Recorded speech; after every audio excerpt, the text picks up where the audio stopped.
Hello my beautiful co-creators, Lilu here from amazing Ashland in Oregon on this beautiful Juicy Living tour, and today I'm with Neale Donald Walsch. Hello Neale. Hi.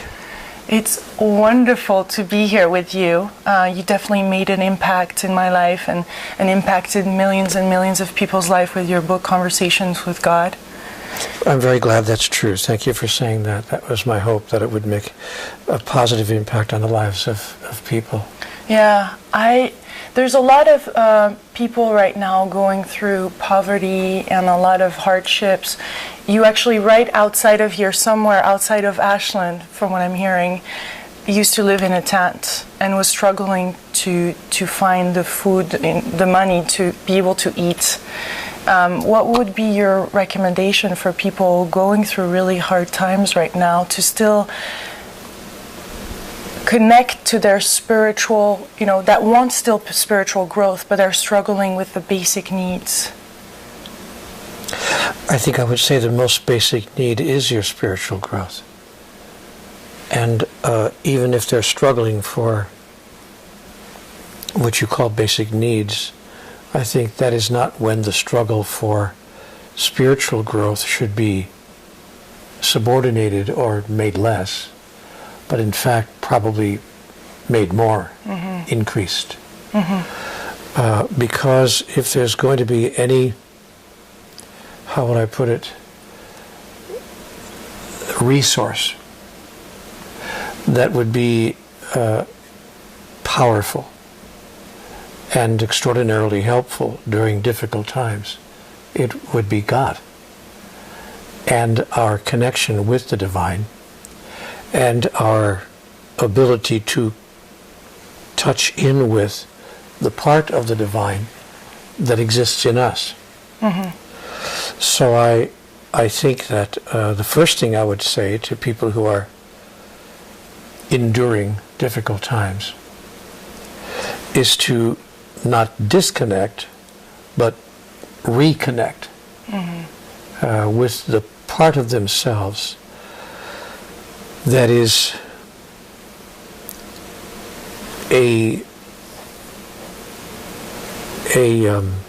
an aspect of divinity itself. And here's why. In addition to simply providing comfort, when we open ourselves to the divinity that is within each of us, when we get in touch with what my friend Gary Zukav would call the seat of the soul, we open ourselves to a level of wisdom and insight about life and how it works that provides us opportunities to embrace ideas, thoughts, solutions, approaches to the problem that I swear we never would have thought of before. We start seeing life in a whole different way. And we also, in addition to bringing wonderful thoughts and wonderful new ideas and new resources to our life, in addition to that, we call upon the universal source of all power to provide us with just the right opportunity, just the right opening to get us out of this mess that we're in. My favorite prayer is this one. Thank you, God, for helping me to understand that this problem has already been solved for me. Has already been solved for me. So instead of trying to call a solution to us, instead of asking God for help or trying to bring a solution to us, we are announcing that the solution is already here. And our opportunity is to step into it, and to step into it fully, and I want to say immediately, as quickly as our mind will allow. Even if all the outside doesn't especially for all the outside. You see, judge not by appearances. You see, the mind will create one story after the other to convince us that what is really true at a spiritual, metaphysical level is not true. we've fallen down the rabbit hole, and we're listening to the Mad Hatter. He's pouring tea into a cup with no bottom, and he is swearing that what is so is not so, and what is not so is so. And we've bought into the illusion. We've taken the blue pill, and instead of the red pill, and so we're in the matrix. And we are believing what the matrix is showing us rather than what we know to be really true. So especially if the appearances are dire and horrible and look like there's no way out.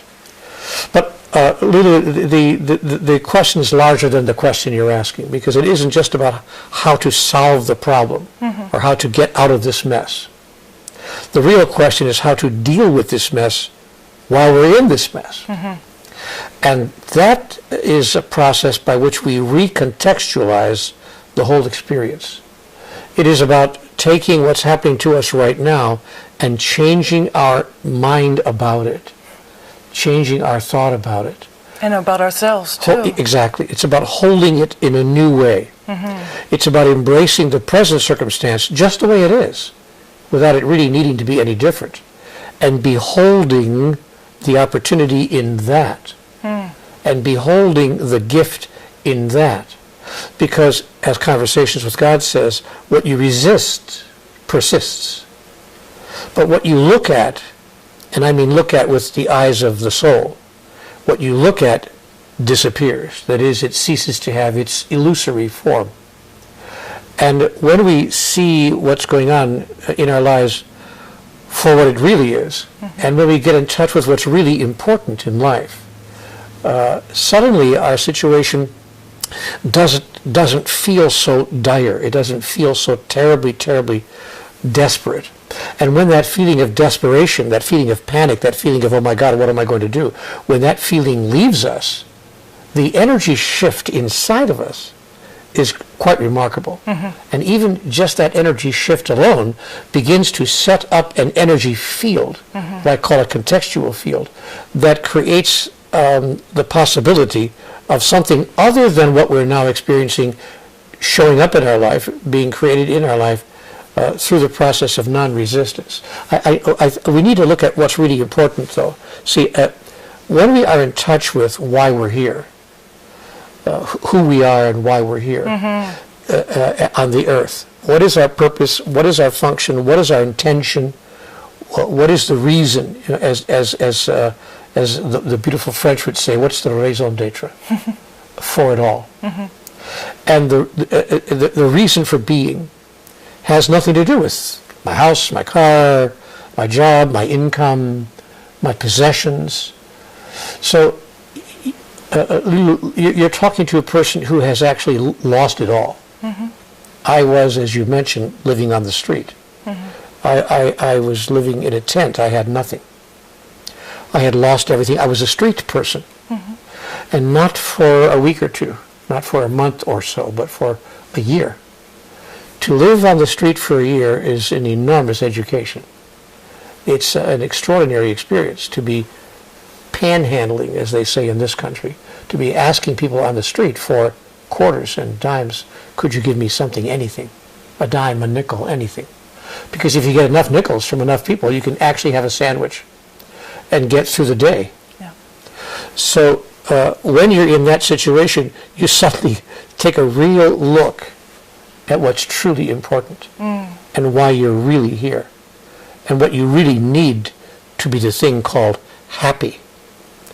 And I got very clear during that time that my life really, at the bottom of it all, at the basis of it all, had nothing to do with the car I was driving, the house I was living in, the clothes I had, the job that I had, the money that I earned. It really had nothing to do with any of that. And it was really about the interior experience of my soul. And was I going to achieve the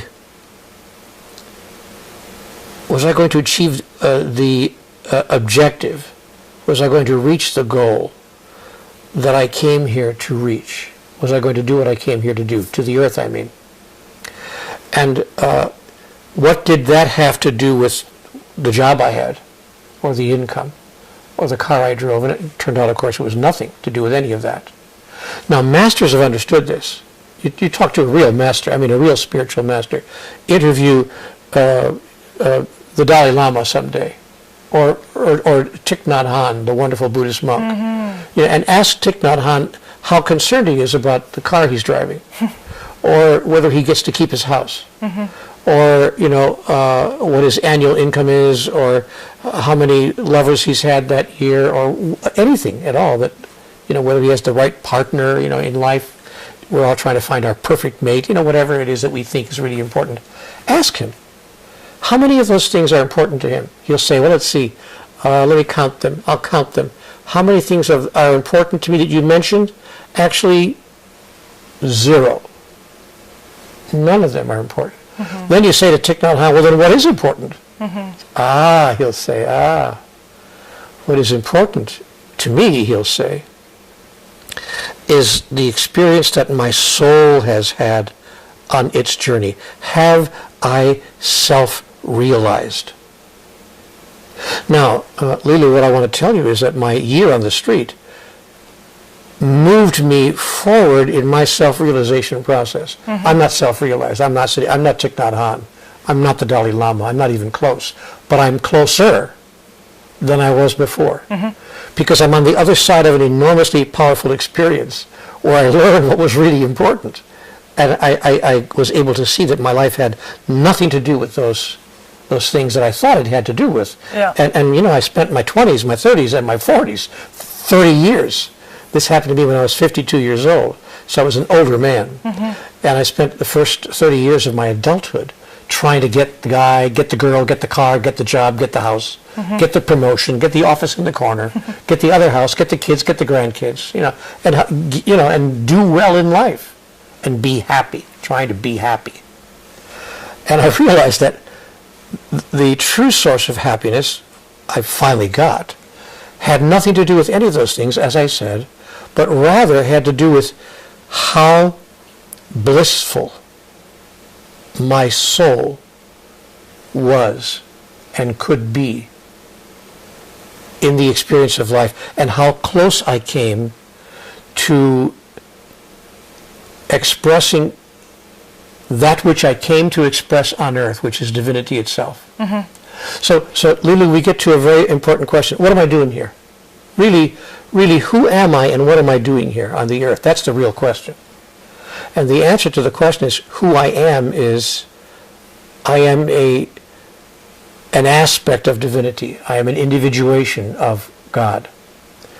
I am that which is divine in individuated form. And what am I doing here? I've come here to express and to experience what I am. That is, I've come here to express and to experience every aspect of divinity that I can bring through me in the encounter with physical life, so that I might know who I really am, so that God might know itself in its experience through me. That is, what I want to say to you is that I've been told reliably in conversations with God that God's purpose in creating life, physical life all over the universe, is to give God itself an opportunity to express and to experience itself, to know itself in its own experience, and not merely to know itself conceptually.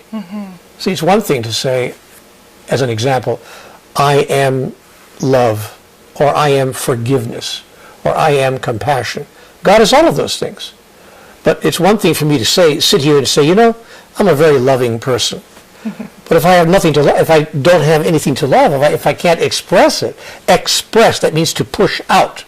If I can't push it out and experience being that, then all I can do is say that I am that. But it's one thing to be something, it's quite another thing to experience it. And God, who is everything, wanted to experience itself. So it created relativity, the relative life in which we live, as the perfect contextual field within which divinity could know itself in its own experience. You went through a lot of anger, and a lot of people experience anger. Is that always related to ego? Is as long as ego is there? I think ego is getting a bad rap. I think ego is good. I think that ego, we need to have ego is what really encourages us and allows us to feel really good about ourselves. And I think ego run amok is not okay. Ego that's gotten out of control is another matter. But ego at its basis has gotten a kind of a bad rap. So I don't think that ego necessarily creates anger, but I think what creates anger is the mind thinking that what is going on should not be going on, that something else should be happening. So the mind starts looking at what's happening and saying, it shouldn't be like this. God damn it, it shouldn't be like this. I'm getting pretty mad. This shouldn't be like this. And the master, Thich Nhat Hanh would never say that. For that matter, Byron Katie would never say that. Byron Katie would say, no, obviously it should be like this. You know why I know? Because it is like this. So Byron Katie would say, who's a lovely, lovely person, Katie would say, don't argue with life. It is what it is. And when we stop arguing with life and see it for what it is, see, here's to tie it all together, Lilu. When I was on the street for a year, toward the end of that time, not at the beginning, I went through a lot of anger, like you're talking about, and a lot of frustration and disappointment. But finally, I got to a place where I realized, I see what this is all about. I see what this is.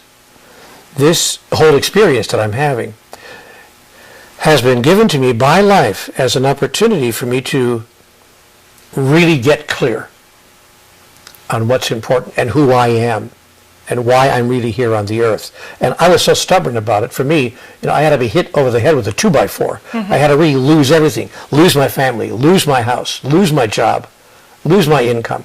I almost lost my life. What threw me on the street was I was in an automobile accident in which I had my neck broken. Now, most people with a broken neck, God bless them, don't live. You break your neck, you die. And if you don't die, at the very least, you're paralyzed from here down for life. God bless those folks. Somehow or another, I escaped both. I didn't die and I wasn't paralyzed. But I broke my neck, sure as we're sitting here. But I, just in the right place, 1/4 inch off, and the doctors said, you're so lucky. You're just amazingly lucky that your neck snapped in a place where it wasn't crucial. And there aren't very many places like that in your neck, but you escaped. Now, having escaped death, having escaped life as a paraplegic, and having found yourself on the street with nothing to your name, 1 pair of shoes, 1 pair of pants, 3 shirts. Having gone through all of that, what's really important?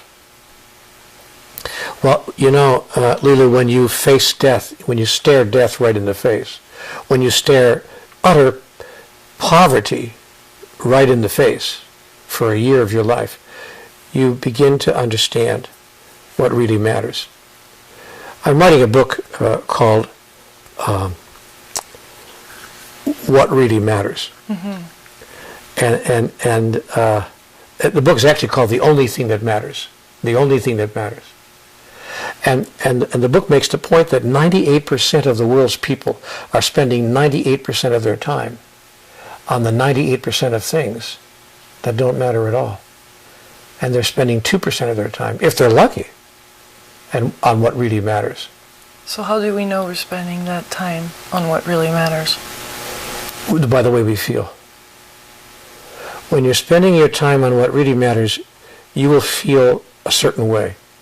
You will feel at peace. You will feel blissful.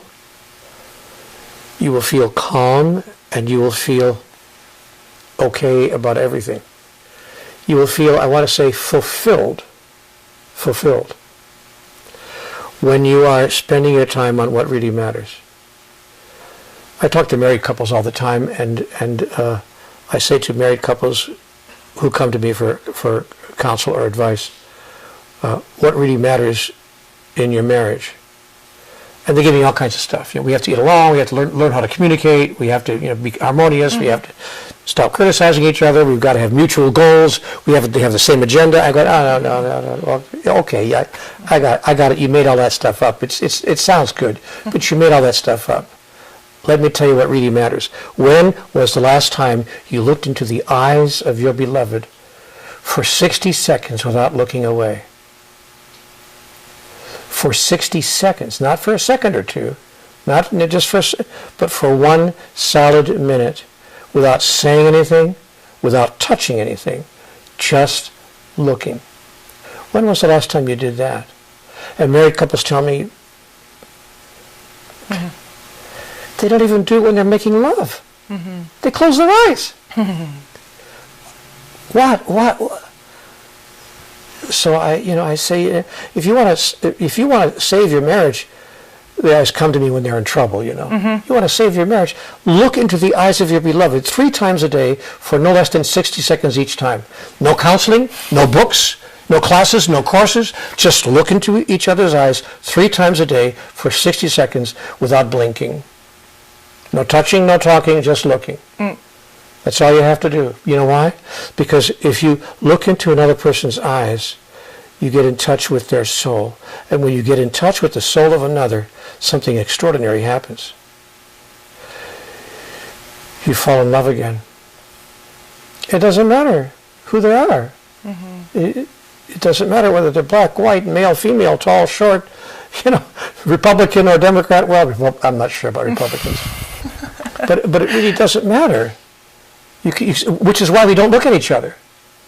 See, you look at somebody, and you look for about 4 seconds. It's about 1001, 1002, 1003, 1004. Okay, I've had enough. That's a long time, by the way, to look somebody without blinking. In the eye. People start getting nervous at around 5 seconds. At 10 seconds, they feel intruded upon. At 20 seconds, they want to know what the hell you're up to.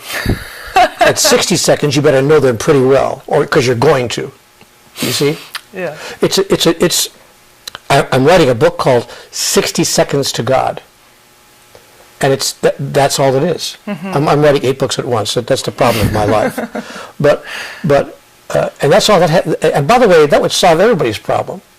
If the president of the United States sat down with whoever the new leader is of the terrorist world and just sat in the room with that person for 60 seconds, don't say anything, no touching, no talking, but just sit there and look into that person's eyes for 60 seconds. That sounds like a movement that Right, you get started. it's a very powerful thing to do, you see. Yes. Because it gets us in touch with who we really are. The car doesn't matter. The house that we live in doesn't matter. The income we make does. It all melts away. It's Yes. it's so simple. And yet in society we stuff ourselves literally of all kind of books, of workshops, of all these things, when really we do have the solution inside. You don't have to read another book, with the possible exception of all of mine. But the truth is, it's not necessary to reach outside of oneself for wisdom. Everyone who's hearing me talking right now knows that everything I've just said is correct. Not because I've said it and I'm so brilliant, but because they already know it. It's inside of them. One of the reasons that my books sell so well, to be honest, is that I know because people write me letters. I get letters, and people say to me, "You wrote my book." They don't say how brilliant you are or what a great book you wrote. They say, "You wrote my book," because they see themselves there. So what I'm suggesting to you, Lilu, is that the wisdom of the ages resides within all of us. And that's the reason we don't need to read books or go to any more workshops or do any more seminars or listen to any more sermons. Well, however, it sometimes serves us to do that because it reminds us. It just reminds us. In a busy world, in a busy life, we get to stop and be reminded of what we already know. And so when we're reading books like that or hearing a lecture like that, we're sitting there in the audience going, see, nobody disagrees because there's nothing new. That's why I can't ever give a bad lecture. It's impossible for me to give a bad lecture. You know that? Because they already agree. I know when I walk into the room, they're going to agree with everything I'm saying. Well, yet you had a lot of people that came up to you and were angry at you being in this space. Some people are not comfortable being around others that are shining this light. It is confronting for people around us. Well, it can be. It can be. I've never had anybody come up to me. I mean, the most they do is leave the room. they may walk out and say, this guy's, one person out of 100 may walk away, but my experience through the years has been, and I've been out there now lecturing and writing and so forth for a long time, that most of the people intuitively understand that most of what I'm saying, given that I'm human and that I'm not, always bringing it through with accuracy, but they understand that most of what I'm saying is probably pretty true. And all they have to do is just live that way. By the way, all I have to do is live that way. Yeah. I want you to know that I talk a much better game than I live. If I lived the game that I talk, I'd be a saint. I don't. I talk it much better than I live. But I live it much better than I did 15 years ago. And a whole lot better than I did 30 years ago. So the me of today is so much different from the me when I was 35.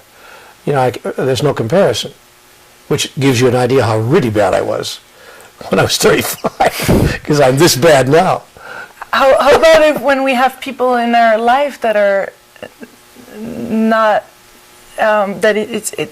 we're confronted, or they're not seeing the presence of God,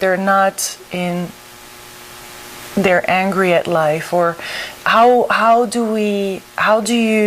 you being with these people? How are you inviting them? Well, I'm being compassionate, understanding, caring, and but I'm not necessarily being physically with them for long periods of time.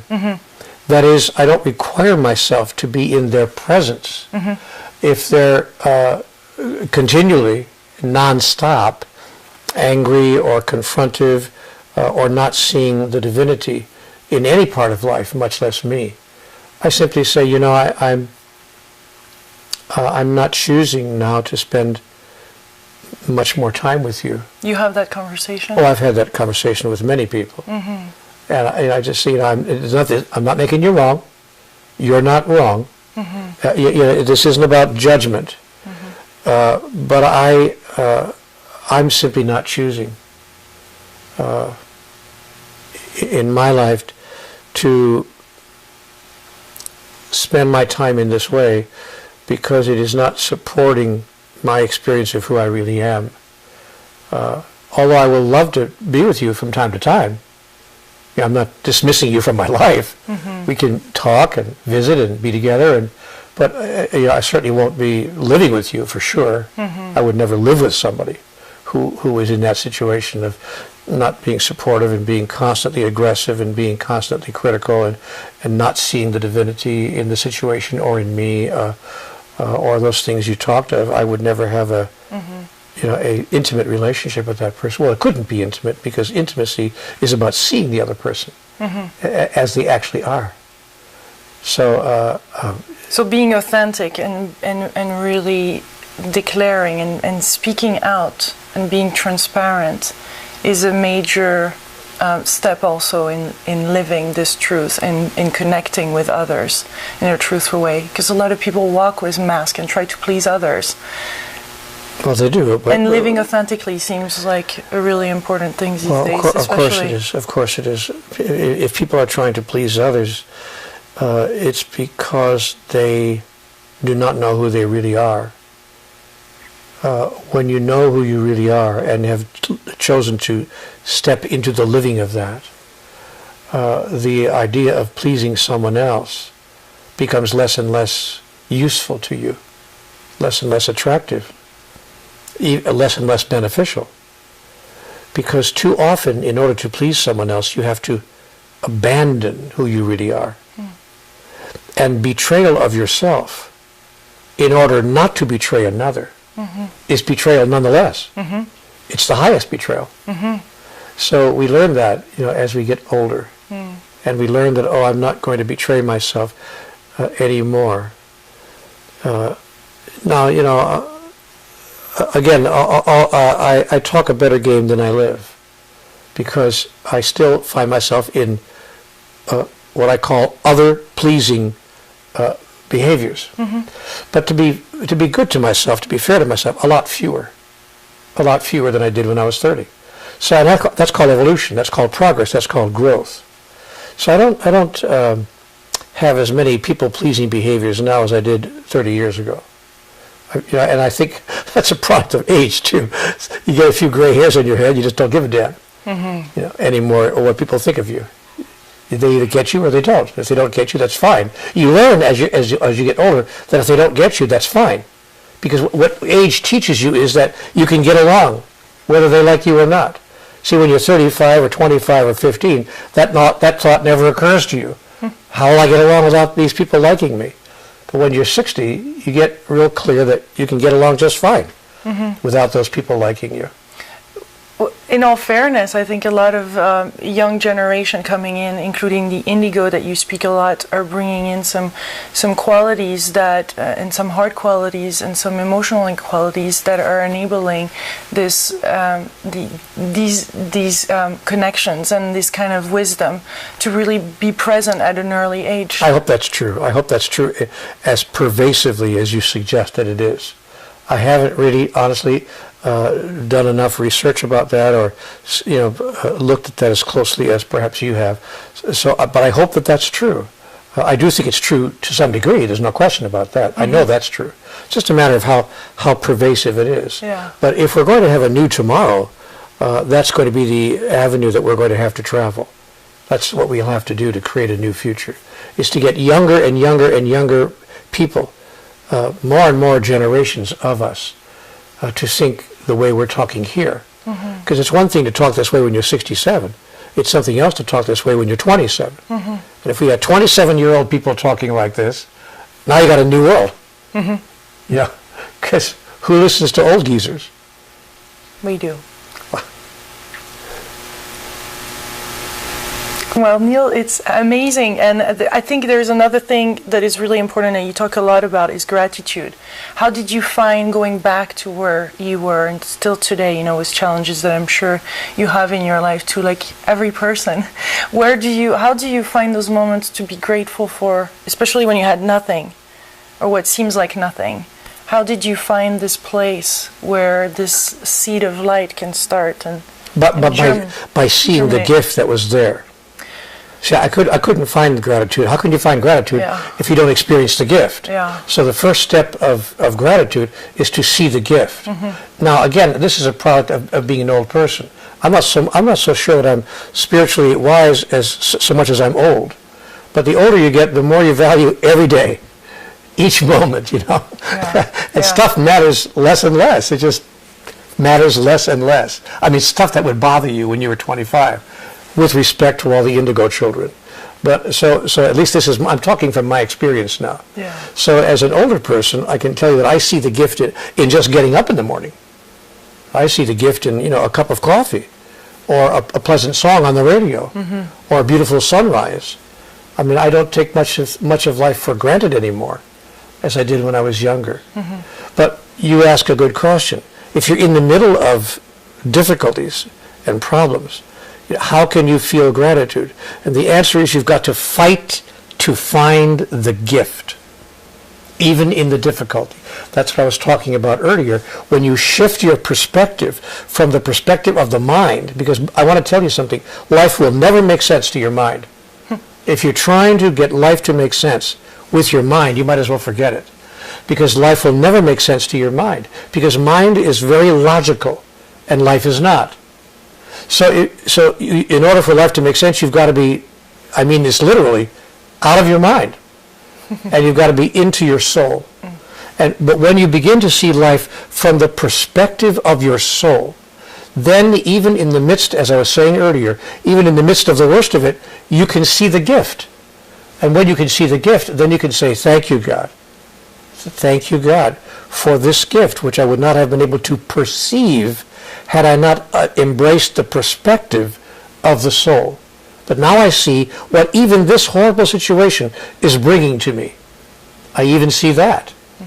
But again, I want to say something. This is important because when you see that, when you see the gift and begin to move into gratitude, the very shift away from resisting to gratitude changes the exterior energies such that the situation itself improves, sometimes automatically, without you doing anything.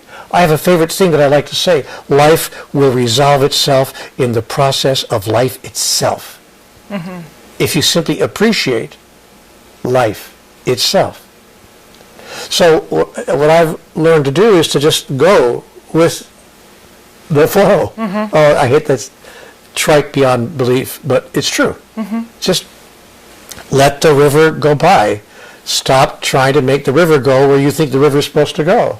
So you let things come more to you now? I let things come more to me, and if something is coming to me that I don't appreciate or want, I just step aside and let it go. Like I do what I call the Aikido of the mind. Just let it go right past me. And things go past me today that even 10 years ago I would not have let go past me.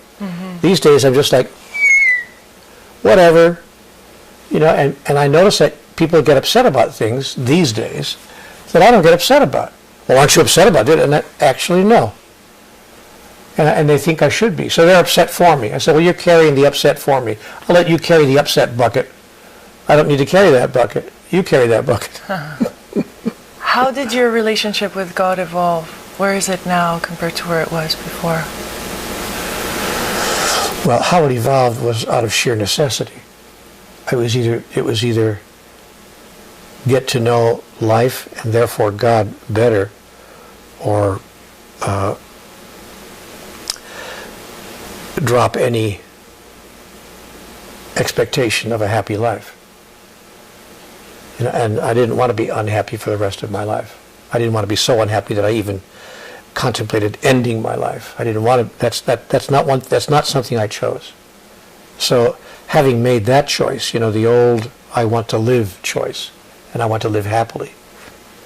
Having made those choices, I was forced to recognize what I've just said to you, that I got real clear that I was never going to be able to understand it or figure it out with my mind.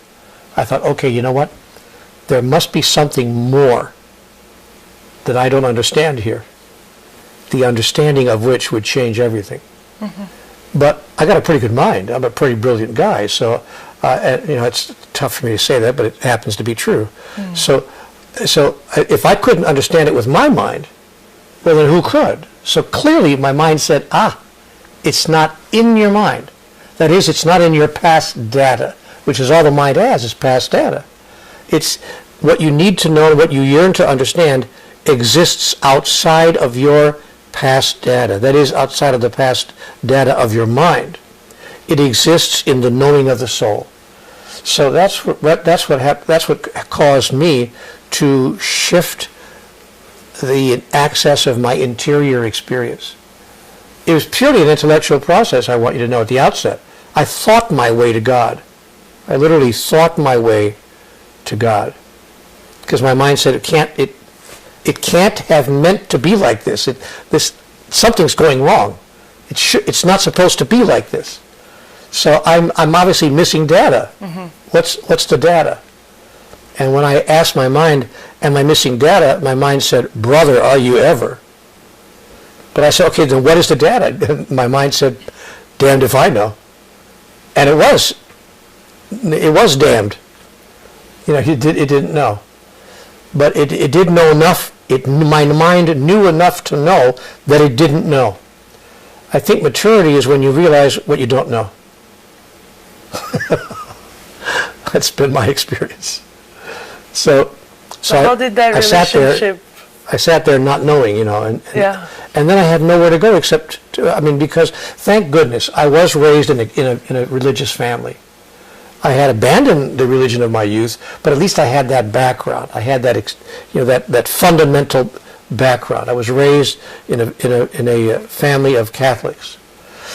And so when I got to the place where I realized I didn't know, and when I knew that I didn't know, it's one thing to not know, but you think you do know. But when I didn't know and I knew that I didn't know, then I went to God. Then I went down on my knees. Now, and this is very private, but I literally went down on my knees, not just in my head. I literally went down to my knees one night, and I said, God, need a little help here.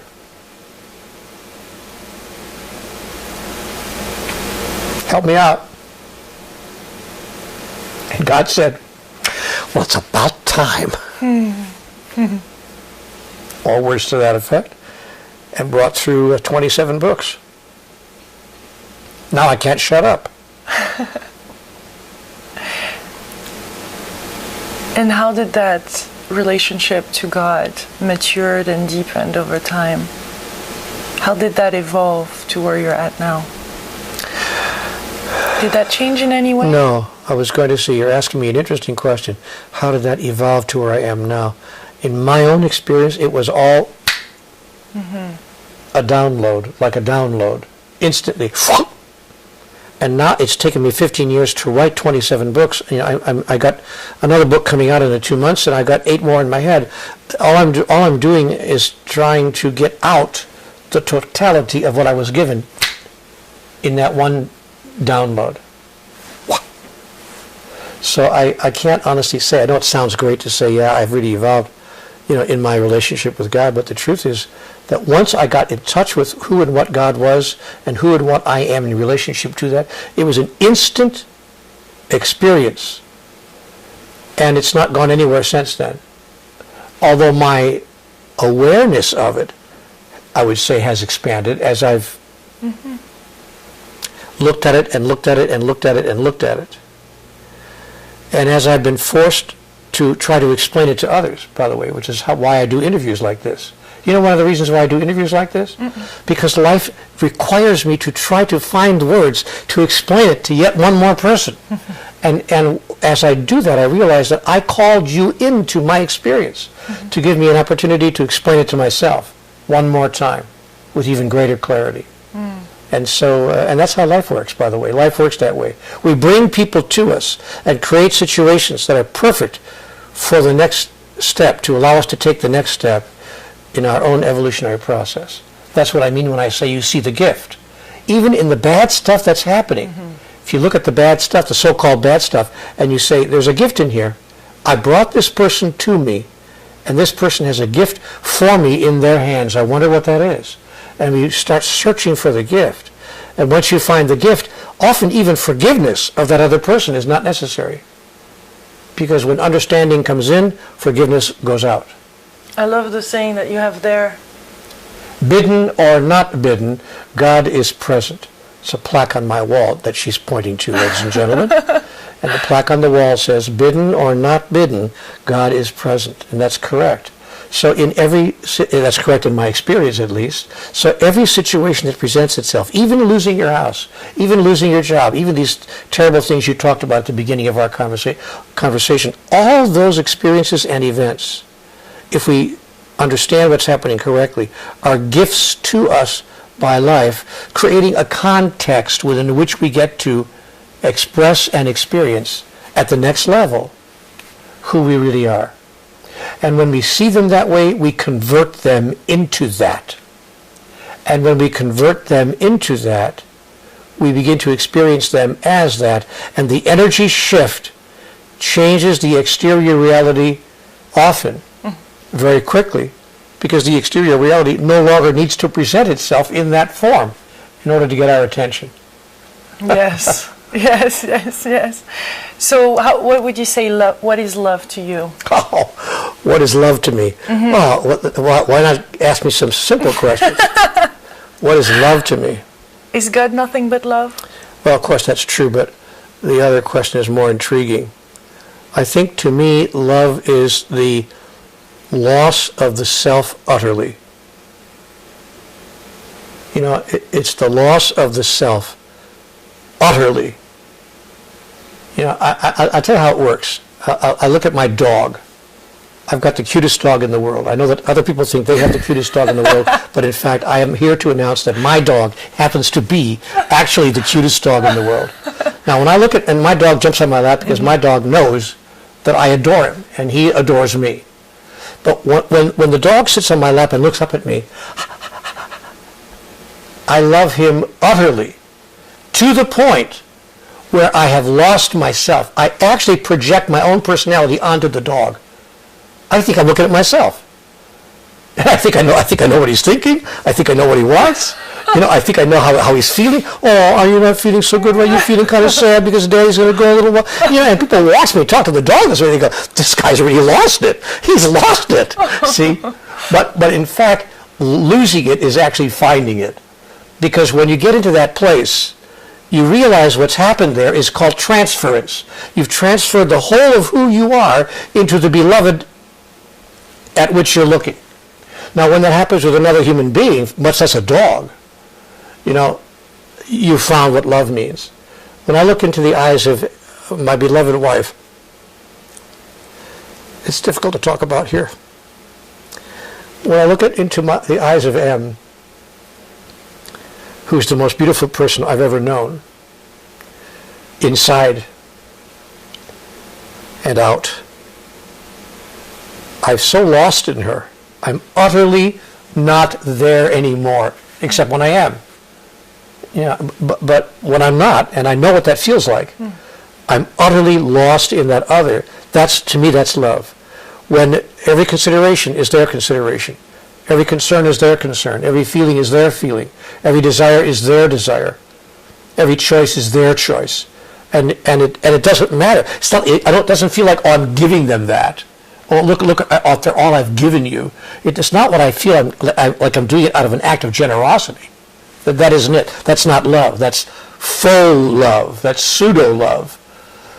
It's when you give yourself up so completely in the presence of another, not out of generosity, but out of realization of what's true, that you are that other, that other is you, and it's suddenly become your experience. So love to me is the direct experience that there's no one else but you. And so you see yourself in the other, you see yourself in your dog, you start to see yourself in the sky, you start to see yourself in the world at large. And that's not a place of ego, that's utter egolessness. It's the loss of ego, but the gaining of one's true identity. It's when you ultimately embrace your true identity. So when I look at my wife, she comes into the room, and when I identify with her so completely that the little Neale, who I thought I was, is not even there anymore, that's love. You ask me what love is, that's what my answer would be. But what do I know? What do I know? What would be your recommendation for men these days? You're definitely a man of the heart. There's a lot of men watching. Half of the people watching this are men. And what would you say to men right now as a recommendation or advice? Or well, I don't think that the advice is peculiarly male oriented. Yeah. If I were to give advice, it wouldn't be to men. I don't think that penises qualify people to have certain problems that vaginas don't have. No, just letting the emotion and being as you are. You're very vulnerable, and you get. I think I would say comfortable with. I would say I am pretty comfortable, but again, I'm an old person. Old people are more comfortable than young people, from my experience. But the advice that I would give to all people would be to forget all the things you thought you were here to do. Let go of all the reasons you thought life placed you on the earth. Wipe the whole blackboard clean, and come to a deep understanding of who you really are, why you're really here, and who everyone else is. And if you get nothing else except that, the purpose of your life is to express and experience the divinity within you, which I would call love. If you ever get to the place where that becomes true for you, then have the courage and the bravery to step into that. Say it to as many people as possible. Share it with the world if you can, so that you can give notice, so that you can bear witness to your own process. And then go for it and live your life fully in that particular way. And one last little thing, that we have a tendency as human beings to identify to things. And so when we start experiencing our creative power and seeing the magnificence of things that can come in our life, some people have failed, and that's probably a fear of a lot of human beings, to identify then to those manifestations or to those things as I'm the one that has created that. So how do you remain humble? How do we remain centered and in this place of we're nothing and everything? Well, I don't have a problem with humility, except when I do. But for me, it's easy to be humble when I am humble, because all I have to do is remember, my failings. So humility is not difficult for me when I'm being authentic with myself. But I'm not quite sure. Ask me that question again. How can we not identify with what we bring in manifestation in our life, all the magnificence? Why should we not identify with it? Why wouldn't we? When we do, the ego kicks in, and then... Unless it doesn't. Unless we first of all, I do identify with all the magnificence that's come into my life. I totally created this beautiful house. I created the perfect life partner. I created an extraordinary way to express myself in the world. Mm-hmm. I totally created all of that. I wouldn't deny that for a minute. Mm-hmm. But that doesn't mean that I somehow am arrogantly not humbled about it. I think that what I'm clear about is that the creation is a co-creation, accomplished through the process of divinity expressing through me, mm-hmm. as me. Mm-hmm. And so I think too much. I think we're asked too much to deny our own magnificence. Mm-hmm. I never advise anyone to deny your own magnificence. If you've painted a beautiful painting, say so. If you've created a beautiful home, say so. If you've accomplished something magnificent in your life, say so. I did that. I accomplished that.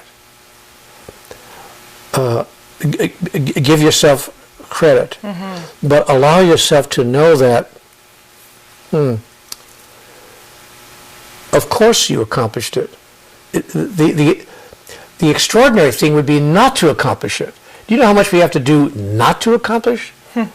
You know how much of God's wisdom, God's joy, God's creativity, God's genius, and God's magnificence flows through us, and so the real extraordinary event is when we are not expressing magnificence, because it's all coming to us and coming through us.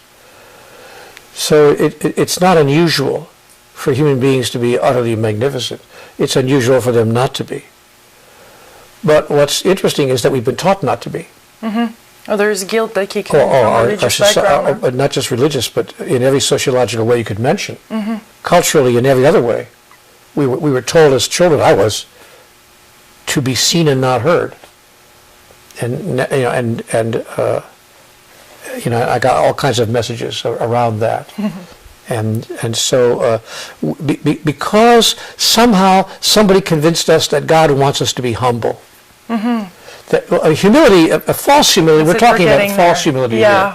I'm not saying, humble, the word humble is a very slippery word, because of course we don't want to be abrasively arrogant, but false humility, the aw shucks kind of humility. You know what I don't like? Somebody walks in and they look fantastic. They look gorgeous. They're dressed to kill, and their presence is magnificent. And you know what? They know it because they spent an hour and a half getting there. Mm-hmm. It's not like they had no effort. They spent there, with the makeup and did the hair, and put the thing on and picked the right dress. No, not that one, not this one. They took 3 minutes, or 3 hours to get the right dress, and then they sweep into the room and you say, you look magnificent. What an incredible dress. And they say, oh, this old thing? Help me out. See, show me a woman who you say, or a man for that matter, who you say, you look magnificent, and they say, thank you, I think so too. I did a good job this morning. Oh, okay. Mm-hmm. And I shouldn't tell this story on my wife, but I will. My wife is an extraordinarily exquisite person in every way. When she walks into the room, I say, you look incredible. She'll go, thanks, I know. She doesn't kid around. She doesn't get false humility. But she doesn't say it arrogantly. It's not a put-off. Nobody's put off by it. You just go, oh, there's a person who knows exactly what's true. And she can step into her own, the glory of who she is, without making anyone else feel less, or feel small, or feel somehow not enough. So I'm all for embracing the glory and the wonder of who we are. But I think there's a way to do that without making anybody else feel somehow less. And in fact, the way to do that is something else that Em often adds when I say those things to her. Now that I'm thinking about it. I say, you look incredible tonight. She'll say, thanks, I know. And so do you. Yeah, right? Yes. See, so it's about sharing the wealth, sharing the magnificence, seeing in another what they see in you. For that matter, seeing in another what you see in you when you see the best in you.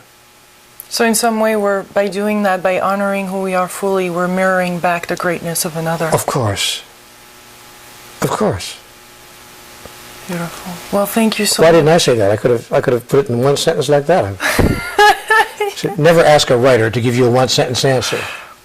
Thank you for this delicious, intimate moment. Thank you. Well, you're welcome. It was fun. Thank you. Much love, my beautiful co-creators from Ashland in Oregon. Bye-bye.